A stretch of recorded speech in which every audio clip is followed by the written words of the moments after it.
Goedemiddag en welkom in Stellenbosch, waar die Stormers hier rooi tapijt uitrol vir die manne. Well, that's a slightly different start to a Craggy Rugby podcast than we normally have, but welcome to the Craggy's Connacht Rugby podcast, and that was a welcome in Afrikaans. And on the line, I've got William Davies. It's the day after the game, William, and I can see a few clouds in the sky over there, much like the clouds in Connacht's season so far. Yeah, it's got a little bit cloudy. It's still about 20 degrees. It's a lovely afternoon here. It's just coming up to 2 o'clock South African time. So, yeah, it's the morning after. Had a nice sleep, which I needed, I can tell you. It was also interrupted by the fact that I use a machine at night to help me breathe when I'm in bed. And of course, we're still on what they call load shedding here in South Africa. I've actually now got the load shedding app downloaded. I'm like a local. I know when the power is going to go off, and I know when it's going to come back on, and that happens to about 30 seconds either side. You have to be aware of this. Fortunately, we're only on stage 4 here in Stellenbosch, which is a 2-hour power cut at a time, 3 times a day.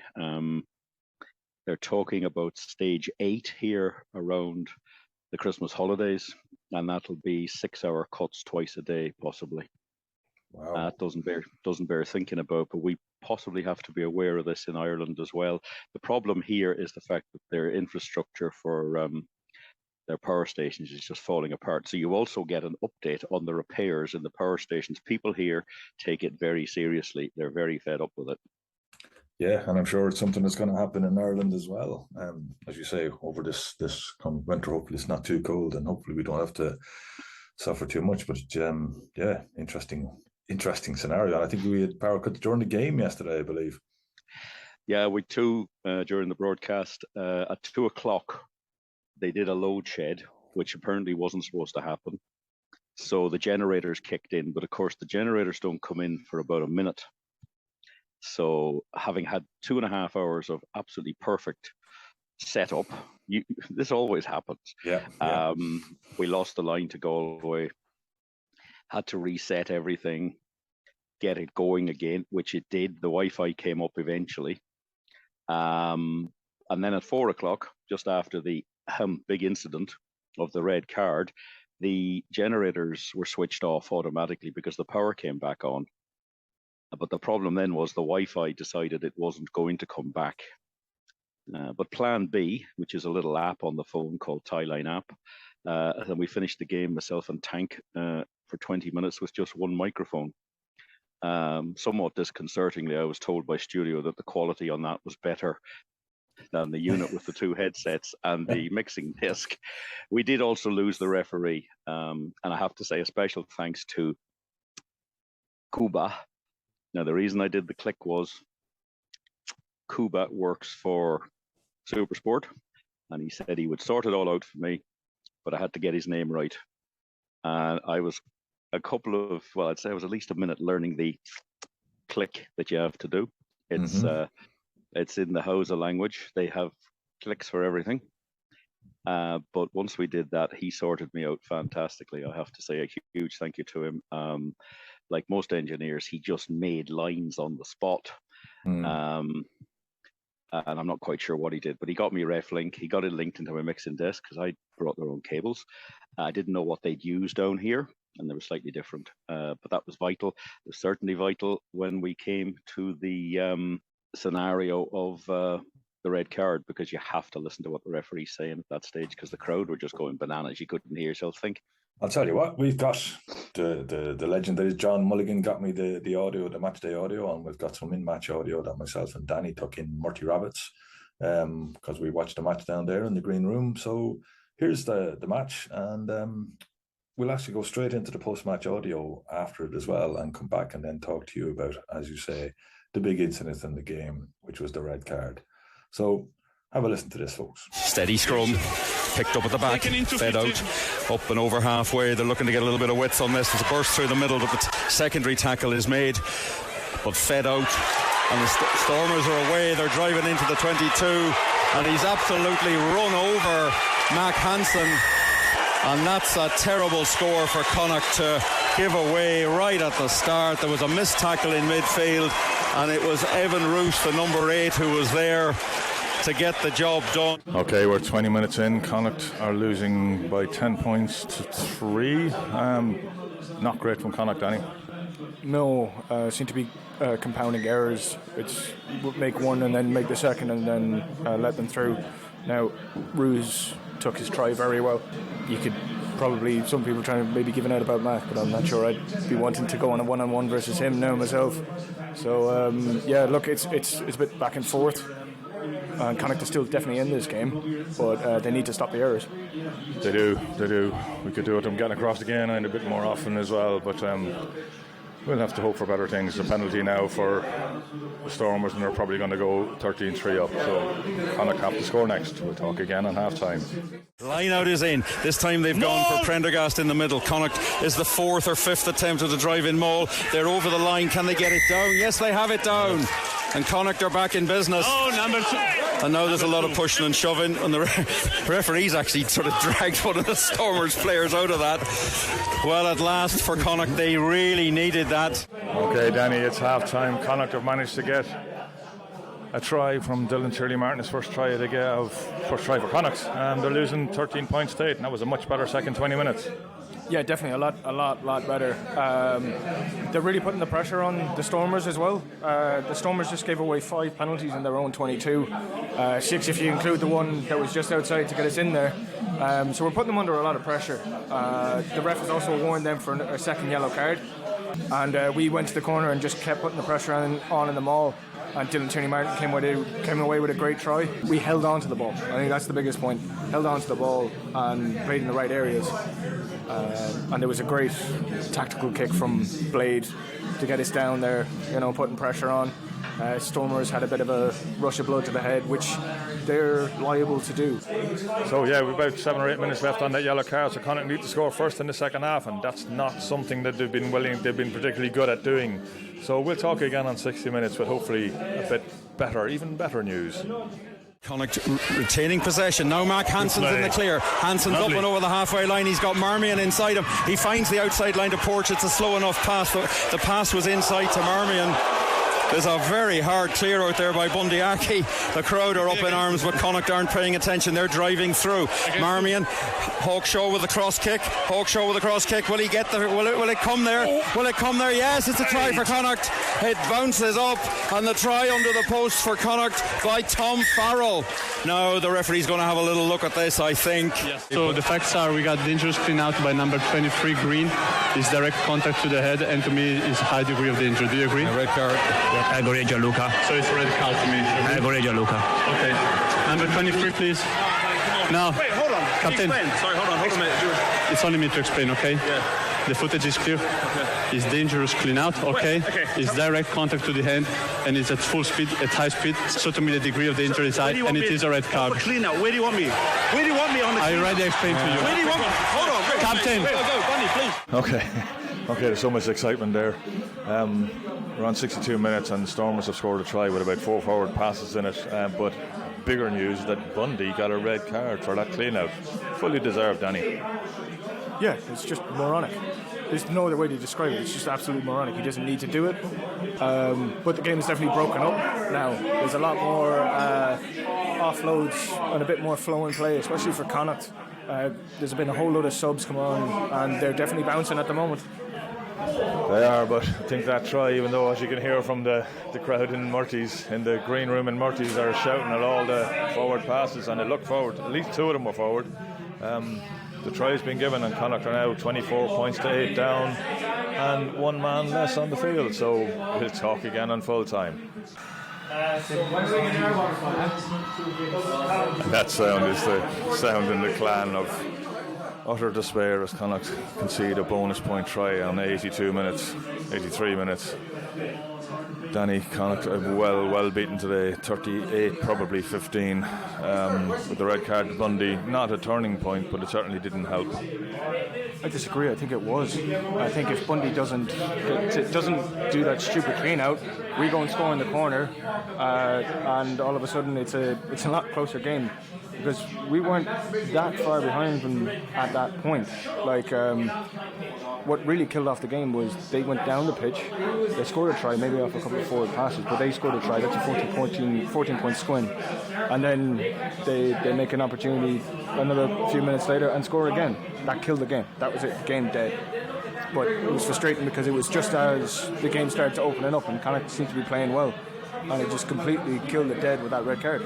It certainly did. Okay, let's get to post-match thoughts of Andy Friend and whoever else William has got hold of. We'll probably hear from John Dobson too. With a bit of luck, we'll have William on the line to finish off this podcast. Again, another big defeat for Connacht, so not the start of the season that they wanted, but let's hear the post-match press conference. Andy, that was a disappointing outcome. Try just before half-time possibly should have settled you down a little bit, but there was a lot of penalties early in the second half, and then the red card was it really changed after that, especially as Connacht had a try based on the play that came after that. Yeah, I thought the game was in the balance at that stage. I mean, they were 16-8 up, but at the same time, both teams were making errors. Both teams were giving away penalties, and I felt the next score was going to be a really crucial score, and it happened to be one that then was ruled against us because of the red card. So not only did we have the try taken off us, but we went down to 14 men, and it's hard enough to beat the Stormers away from home, but with 14 men, makes it very, very hard. What did you think of the red card, decision-wise? Well, listen, there's contact to the head, so we need to protect players, bottom line. So it's a red card. Can a player go any lower, though, in that situation? Is it? I think my only frustration with it, we have a player who's not supporting his own body weight. So there's an illegal act that's happening there. And then we have another player that comes in. Now, you shouldn't hit the bloke in the head. So the bottom line is we need to protect players, and there was contact to the head. The game itself, Connacht created more opportunities than they did in Belfast. They got better access to the game. But at the crunch moment, some of the decision making, there was opportunities maybe out wide that weren't taken. Maybe there was a little bit of reluctance to just throw that pass out, and it looked a little conservative and a little bottled up. Yeah, I think that's a fair reflection, William. To be honest, I think we said the same in the sheds. There's opportunities there. We're not finding them yet. Now the beauty of that is it's frustrating, but the beauty of that is it's round 2. We've got another 16 rounds to go, so we know that we are creating, but we've got to be much, much better at seizing those opportunities, especially away from home, because you don't normally get too many. And we've got to be brave enough to seize them and put the ball into the space that we've created. With part of the way the Stormers played, they took their points when they had the opportunities, they converted the penalties, and then when they got the opportunity late in the game, they opened it up. Is that something Connacht maybe have to look at as well? That, you know, the game lasts 80 minutes, and if you're in it at 60 or slightly ahead at 60, you can then punish the opposition when you get the chance, when the game opens up a bit. Yeah, I think we say to the players, it's got to be a feel for them out there. Like if they feel that they're in a position where they're on top, then we're prepared to back them. If you're not, and you feel that actually points is what's needed at this particular point in time, well, then take the points. I don't think we turned down too many opportunities that were kickable, in terms of easy kickable. Yes, they're kickable, but I thought Manny Libok did very well. He was a good goal kicker, and when he lined up shy of 2, I think he nailed them. Dylan, what's the initial reaction there? It's probably hard to take it all in. That second half got a bit manic at times, especially the play opened up. The first half was quite tight. Yeah, it's pretty raw at the minute, but it is frustrating. As Friendly said, like we definitely had opportunities, but whether we took the right options when they presented themselves, I don't know, and whether we were a bit too eager, a bit too fresh, I don't know. But I think that there was definitely more opportunities there than we went for. But look, on a positive, I thought our maul looked strong when we got into those positions.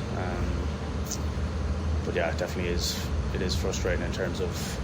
I definitely think we were a much better side than we showed there towards the end. Yeah, there was an improvement from Belfast, but you know, it's a winning game is what you need, and it's 2 down. You've got a tough game next Friday. So you've got to turn it around. Is there when you do the review on that and you take the positives out of it, will you feel that you can drive on from where you're going to be?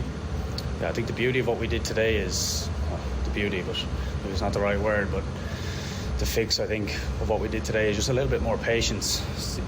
It's the easiest fix there is. It's super controllable. It's always us that's standing in our way. So I think once we can kind of look in the door, look in the mirror, and point the finger at ourselves, there's a lot of fixes there, and it's an easy one to do in a 6-day turnaround, I think. But we just got to look in the mirror and look within. There's opportunities there, as we said, and mistakes, whether they're penalties or whether they're knock-ons in the opposition 22 when you need to come away with points. They're certainly fixable. John, congratulations. Willie. How are you? How are you? I made it here. Good. Hoping for a better result for Connacht, but you guys were impressive. You took your points, you kicked your points, and once the game opened up, I thought you were pretty ruthless, really, to get it finished. Yeah, listen, William, I'm not being patronising because you're here. I thought the score was flattering. I mean, there's no question. That was, to my mind, Connacht were a better team today than we played in Galway, where we lost last year. I just thought that their attack, Oscar, was really well organised. And they got momentum. And we talk about the run, catch, run. So I think it flattered us a little bit, but that's where we were good. We took our points at the critical time of the game. So yeah, we got to whatever it was, 24-8 or whatever the story is. Then afterwards we were a bit loose and we threw away a couple of tries, but yeah, we just wanted to stay one score clear and make them chase a bit, which sort of worked. But they're a tough team. Were you surprised just how conservative they were when they were when Connacht were attacking? They had opportunities to move the ball wide. I know your defence was working really, really hard, but they seemed to lose their nerve a bit. Yeah, look, I mean, just from the coach's box when they were doing those pick and goes, we thought if they swept, we'd be in a lot of trouble. And I thought our forwards didn't defend particularly well until they got to a line, and then we defended really well. I agree with you, because Connacht are known for that, and I thought this surface they could have moved, with Mac Hansen, that maybe there's opportunity to miss them because Sorry, I'm going on a lot. But the first half, especially, I thought on that far side, the open stand side, there were lots of opportunities which they didn't maybe use. Okay, so we heard Andy Friend not very happy with the fact that, well, actually, no, accepting that the red card was a red card, which it was. Dylan Tierney-Martin just not happy with the fact that we weren't making use of the chances we were creating, and John Dobson being very generous towards Connacht and saying that the match was much closer than the scoreline suggested. But really, William, it's all about that red card, isn't it? Yeah, it is. Bundy had come on fired up. There's no question about that. He had given away one, if not two penalties. He gave away a penalty almost immediately by being in front of the kicker from a penalty, which they kicked and got 3 points from, as far as I remember. Look, if the try goes in, Tom Farrell is in under the posts, it's 20-15 and there's 20 minutes left. It's that simple. And Connacht have done the thing they wanted to do, which was stay in the game. And Tank, who was commentating with me, great co-commentator, I have to say, fabulous fella. He whispered in my ear, he said, the game was yours to win then. They had switched off a little bit. They'd become very one-dimensional in their attack. They weren't prepared to throw the ball around, and he felt they would have gone back into their shell. Problem is, the 7 points didn't happen. It was a red card. I was commentating on the time. I think I said Connacht have won that ball, or Connacht have got the ball, and then the clear-out came in. Whether there was a need for a clear-out or not is debatable, but it was entirely the wrong type of clear-out. I have some sympathy with the fact that I'm not sure you can get any lower if you're going in to clear out in that position. But the Stormers player was illegal in himself. His hands were on the ground. And his head was very low, and he was illegal in his own right. Yes, but you can't hit him on the head with your shoulder. That's the simple fact of it. Apparently, he's got a pretty bad shoulder injury after as well, because it was head and shoulder took him. It was unfortunate. It was a fired up player, but the game changed on that. Connacht's heads dropped. They had used their bench. Before we go into it, just on that fired up player and the fact that it was Bundy who did it. Bundy has come off the bench. Bundy's been on the bench 8 times for Connacht. We've won one of those games when he didn't actually come off the bench. We've lost the other 7. Yeah, that's fascinating. That's a fascinating stat.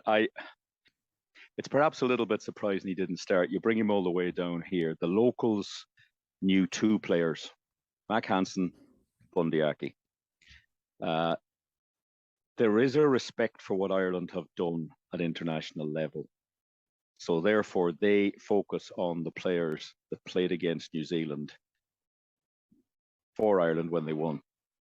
Everybody has been talking to me about that. They don't like New Zealand. They love to see them beaten.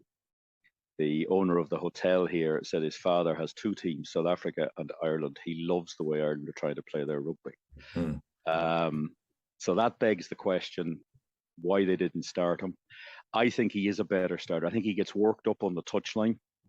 He was very worked up yesterday. There was a lot going on, but they were so in this game.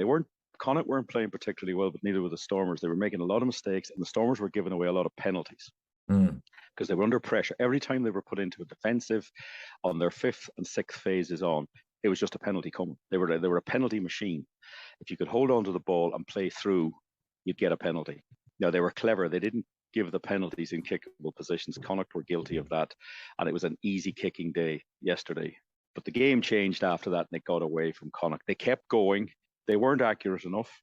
They weren't hard enough in the first up tackle. They missed some tackles, and they overplayed in situations. And then, as I suggested to Andy Friend, they underplayed a couple of times. Yeah, they got stuck on this, on the line, pick and go. Look, there was Mac Hansen was jumping up and down, waving his arms twice in the first half. There was nobody near him. Now, okay, you've got to take a risk, but I think they've become a bit conservative. Yes. Maybe you needed a Jack Carty to be there to say, right, we've tried 3 of these on the line moves. Now we're moving the ball, because their wide out defense was poor. They didn't seize those chances. They played in this tightened way, and it cost them.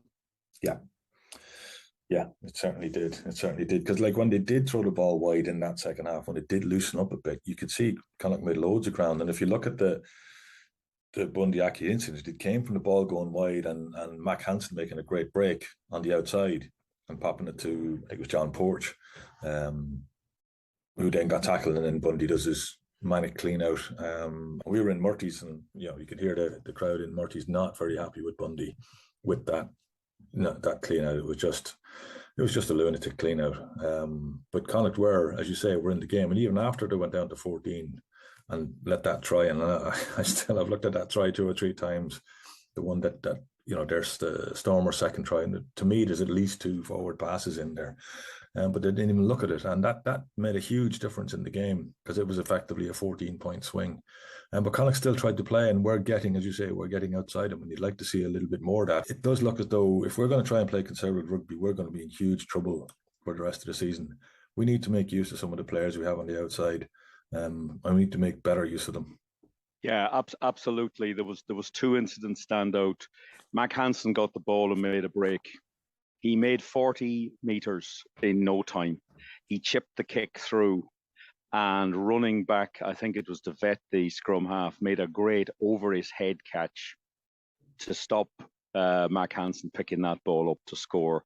And then later on in the game, Kieran Marmion, I spoke to him actually on Friday about maybe he started to go back to his old style of running. He made a break. He got into free space and he had to pass to Mac Hansen, and he didn't. He went back inside and looked for cover. Yeah. If that ball had gone to Hansen, I think he would have scored. I think he had I said on commentary, I think he had a clear run in.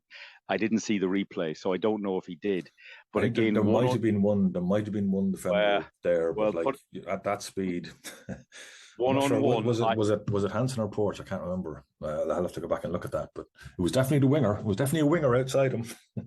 No, it was Hansen, and it was 1-on-1. I would back the winger every time, because I think defensively, if you've only got one man, you don't know. Maybe he'd make the tackle of the season. Jared Butler made a fabulous tackle and a steal early on to stop, because the Stormers were on top at the start of the game. Yep. I don't know how the red card will play out. I'm sure there'll be a hearing, there'll be discussions, there'll be some sort of a ban, but And I'm sure that ban is not going to get mitigated for a short time, because the way he complained to referee and then the assistant referee and just kept complaining afterwards, that's not what you want from your most senior player on the team. No, it's not. And I think that will go against him. I understand the question that he asked, which was, and he should maybe have asked it once and then gone, which was, where do you want me to go? Because that's the problem. And it's a problem for rugby. Talking to Tank Lanning again, he made the point that rugby has to deal with this issue of A, the player that's been cleared out being illegal. Yep. And B, if you're that low to the ground, what do you do? You've only got the room from the elbow to below the shoulder line to hit. So is the player coming in supposed to either just jump out of the way and avoid making the contact in the clear out, or how do you deal with it? But it was a bad decision. It cost his team. It's going to cost him. Yeah, it resonated, last night at the press conference. Andy didn't want to get into it too much, but I think his comment was very honest and upfront. He didn't defend it. He talked about the illegality of the player, but there's no mitigation in that at all.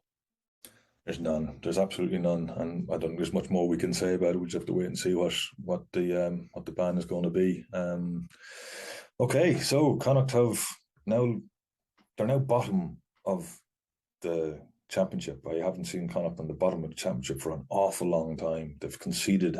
They're minus 49 points. If Munster don't beat the Dragons, or Dragons get any sort of point or bonus point today, Connacht will be at the end of this round 2 at the bottom of the table. It's not somewhere we want or expect Connacht to be. So it's going to be, and going to play the Bulls. That's not going to get any easier going up. But they do have some players back. They do have some players who've flown over, I believe. Yeah, I'm not sure that I would have expected them to be bottom. I thought they would lose these first 2 games. So I don't think there's any. But not by as much as they have, and not without getting possibly at least 1 bonus point somewhere along the way. Not sure. I think, yes, they've conceded more points maybe than you would expect, but they don't win in Belfast. And I'm telling you now, sides that come down here and win will be few and far between. I think this start for Connacht's impossible. I said that when we kind of previewed the season. It's a nonsense. And that's not with my green glasses on. It's just the logistics of this. 3 away games, 2 in South Africa, 2 teams won down here last year. I'll be fascinated to see what that is at the end of the season.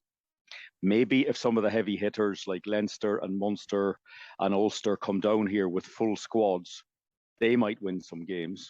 But it was only Connacht and Edinburgh that won here last year. Then they go back to play 2 interprovincials.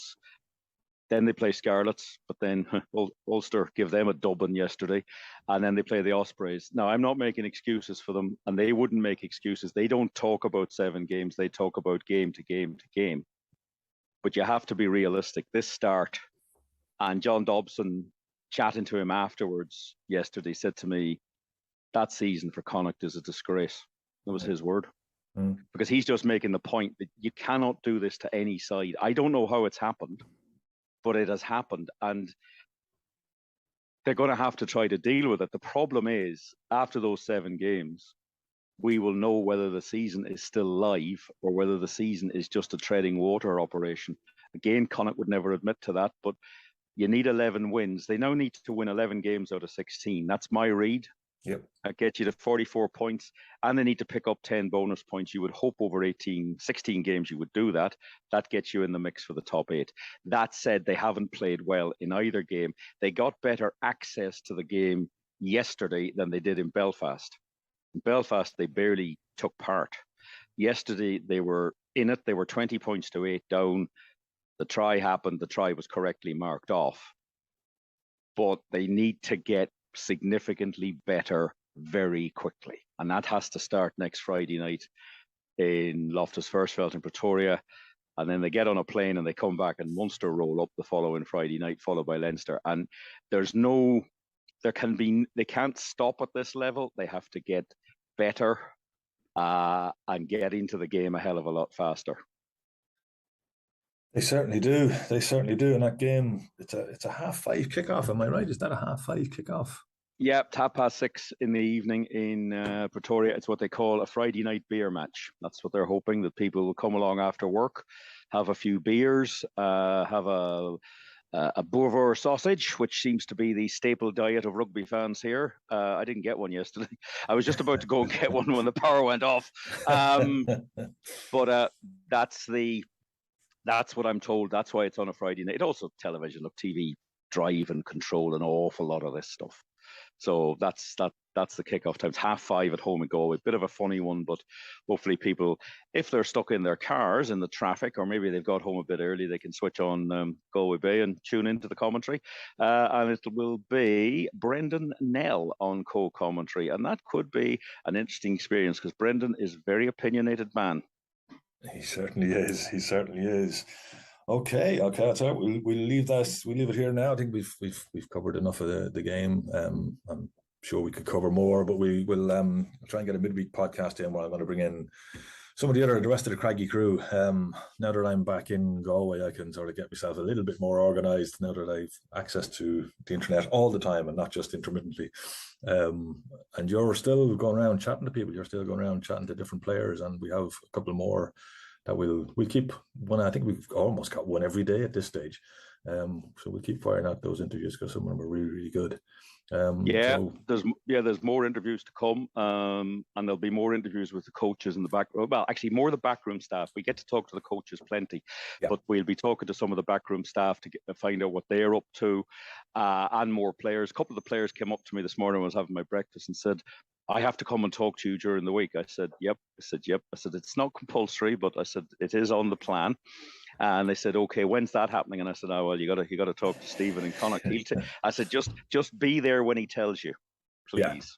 Yeah. And they exactly. said, yeah, they would do. And we'll go from there. Not quite sure what the situation is with Caelan Blade yet.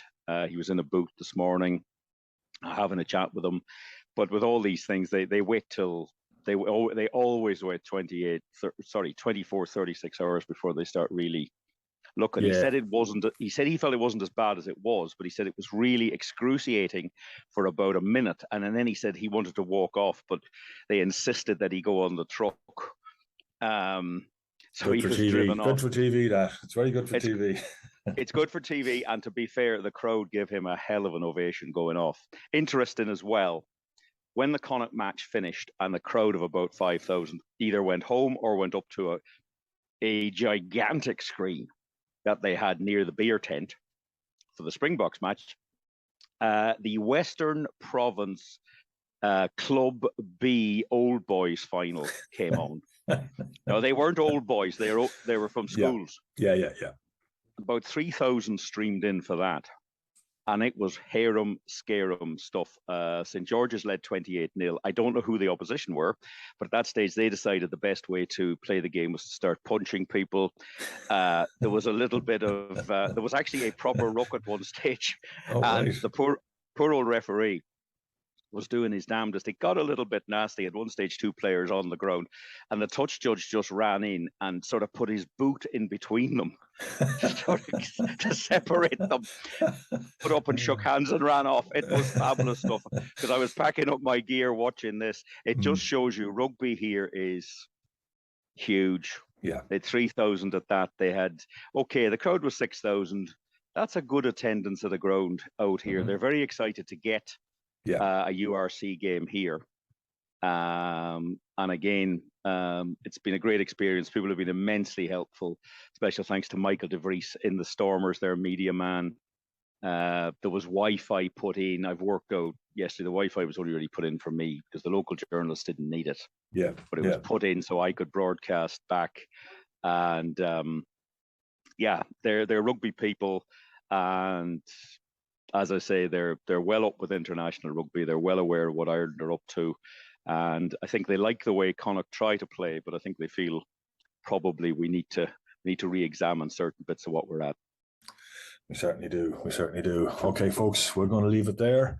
We're going to put this one out free. We put the post-match podcast out free. The podcast we're talking about with the players and the staff and whatever are on Patreon. So if you'd like to support the Craggy crew. You can go to patreon.com/Craggy Rugby, and for the price of a couple of cups of coffee a month, you can listen to mountains, as we have now, of audio from Connacht from every angle, as we like to cover as much of Connacht rugby as we possibly can.